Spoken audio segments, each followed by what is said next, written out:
ng bayan, maasahan anumang panahon. Magandang oras po sa ating lahat. Narito na ang latest update sa lagay ng ating panahon ngayon at sa susunod na 24 oras. Sa kasalukuyan ay tatlong weather systems ang nakakaapekto sa ating bansa. Una rito ang Intertropical Convergence Zone na nakakaapekto sa Mindanao. Pangalawa ang shear line na nakakaapekto sa silangang bahagi ng Central at Southern Luzon. Samantalang amihan o Northeast Monsoon ang nakakaapekto naman sa bahagi ng Northern Luzon.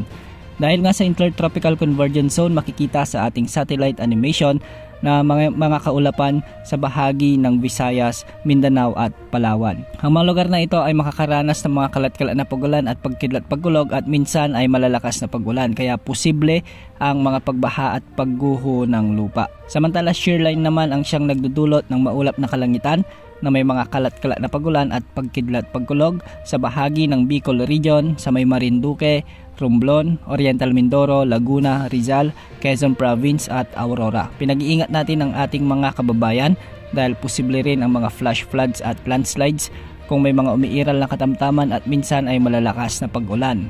Dahil naman sa amihan o Northeast Monsoon, magiging maulap naman ang mga kalangitan na may mga pag-ulan sa Cagayan Valley at Cordillera Administrative Region.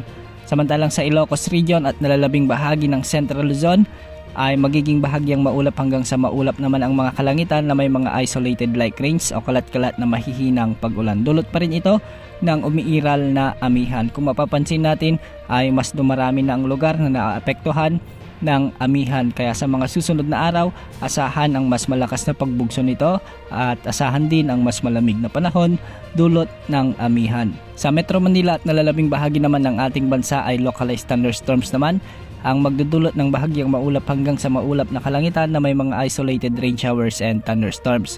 Hindi rin inaalis ang mga posibilidad ng mga biglang pagbaha at pagguhon ng lupa kung may mga umiiral na severe thunderstorms. Ngayong araw dahil sa Intertropical Convergence Zone at shear line, asahan ang moderate to heavy o katumbas na mga 50 to 100 mm na pag-ulan sa bahagi ng Quezon Province, sa may Northern Samar, Eastern Samar, sa may Southern Leyte at Palawan. Asahan rin ang ganitong sitwasyon sa bahagi ng Zamboanga del Norte, Misamis Occidental, sa may Misamis Oriental, Camiguin, sa may Surigao del Norte, Dinagat Islands, Agusan del Norte, Surigao del Sur, sa may Davao Oriental at Davao Occidental. Pinag-iingat natin ang ating mga kababayan dyan dahil posible ang malalakas na pagulan na siyang posibleng magdulot ng mga biglang pagbaha at pagguho ng lupa. Samantala bukas, dahil pa rin sa umiiral na shear line ay magiging maulan pa rin sa bahagi ng Quezon Province at Camarines Norte. Sa ngayon wala naman tayong namomonitor na panibagong LPA o bagyo na posibleng pumasok sa ating area of responsibility sa susunod na 3 araw.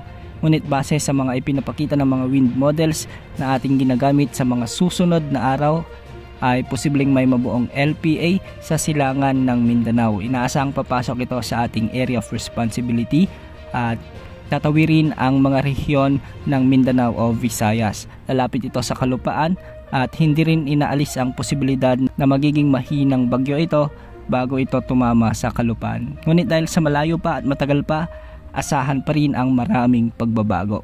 Yan ang update sa lagay ng panahon. Ito po ang weather update ng bayan, maasahan anumang panahon.